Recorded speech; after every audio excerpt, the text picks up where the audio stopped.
یہ رحمۃ اللہ علیہ کو ان کی غالباً بہن نے کہا اگر تمام علماء کرام پگڑیاں پہنے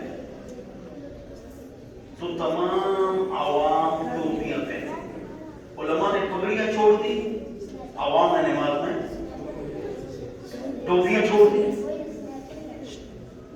لہذا 38 لاکھ دینی طلباء, 38 لاکھ دینی طلباء, 10 لاکھ شیخ الحدیث, 10,000 شیخ الحدیث, 10 لاکھ علماء مدرسین اور سارے تبلیغی اگر پگڑیاں پہنے, تمام عورتیں دوپٹہ پہن لیں. کیا پہن لیں؟ علماء کے اعمال کا بڑا اثر ہوتا ہے معاشرے پر. اللہ ہم سب کو نیک بنا دے. وَهَلْ أَفْسَدَ الدِّينَ إِلَّا الْمُلُوكُ وَأَحْبَارُ سُوءٍ وَرُهْبَانُهَا. اس دین کو تباہ کرنے والے, برباد کرنے والے دین ہیں. تو مطلب کیا ہے اس کا الٹ مفہوم مخالف کا اعتبار تو ہے نا, قرآن و حدیث میں نہیں ہے, احناف کے ہاں. اس کے علاوہ متفاہم الناس میں تو ہے نا. اس کا الٹ یہ ہوا کہ اگر حکمران ٹھیک ہو گیا, عالم ٹھیک ہو گیا, محترم جناب پیر صاحب ٹھیک ہو گئے, سارے لوگ ٹھیک ہو گئے. اللہ ہم سب کو ٹھیک بنا دے. وآخر دعوانا اللہ.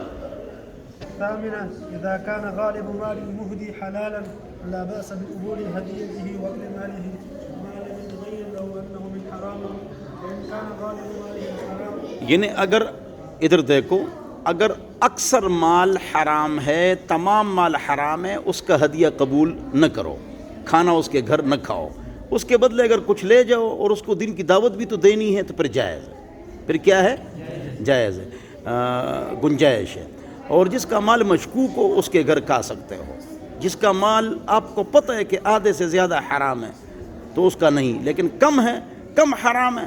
مثلاً کیا, ایک تنخواہ حرام ہے, باقی ہر طرف سے حلال آ رہا ہے, تو اس کے گھر کھانا پینا جائز ہے. اس کے لیے تو حرام ہے چاہے 1 روپے ہو. اس کو یہ مسئلہ بھی عجیب حل ہو گیا. فارن کنٹریز میں, عرب کنٹری میں تو ایسا نہیں ہوتا ہے. فارن کنٹریز میں ایک دکان میں آپ کام کر رہے ہیں, آدھی سے زیادہ چیزیں کیا ہے بولو, حرام ہے, تو ادھر کام کرنا حرام ہے.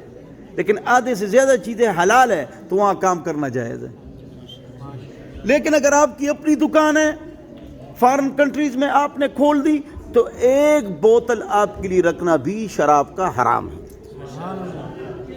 کام کرنے کے حوالے سے حکم الگ ہے. جی جی آگے.